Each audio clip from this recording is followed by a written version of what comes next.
जर तुम्हाला किंवा तुमच्या ओळखीपैकी कोणाला कमरेपासून पायापर्यंत एक सनक जाते किंवा वेदना होतात, खूप जास्त दुखतं किंवा एक लाईनमध्ये सतत ठणका मारतात, हा त्रास होत असेल तर तो सायटिकाचा त्रास असू शकतो. सायटिकाची लक्षणं ही आहेत की कमरेपासून पायापर्यंत मागच्या बाजूने खूप जास्त ठणक मारणारी एक नस दुखते, त्याचसोबत खूप वेदना होतात, आग होऊ शकते, जळजळ होऊ शकते, बधीरपणा जाणू शकतो, मुंग्या येणं हा त्रास आहे. काही पेशंट्समध्ये तर त्यांना उठताना बसताना भयंकर दुखतं, चालणं अशक्य होतं, इतका त्रास होऊ शकतो. खूप वेळ बसून काम करणारी लोक ज्यांचं वजन खूप जास्त आहे किंवा खूप चुकीच्या पद्धतीने वजन उचलण्याचं काम करतात किंवा डिस्कचा त्रास आहे, या लोकांमध्ये सायटिकाचा त्रास खूप लवकर उद्भवतो.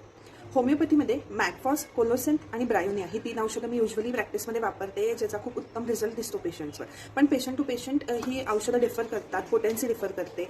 त्यामुळे तुम्हाला जर सायटिकाचा त्रास आहे असं वाटत असेल तर तुम्ही या नंबरवर कॉल करा. होमिओपॅथिक उपचारांनी लवकरात लवकर त्याच्यावर फायदा दिसून येऊ शकतो. नंबर हा आहे ऑनलाईन कन्सल्टेशनसाठी आणि ऑफलाईन कन्सल्टेशनसाठी हा पत्ता आहे.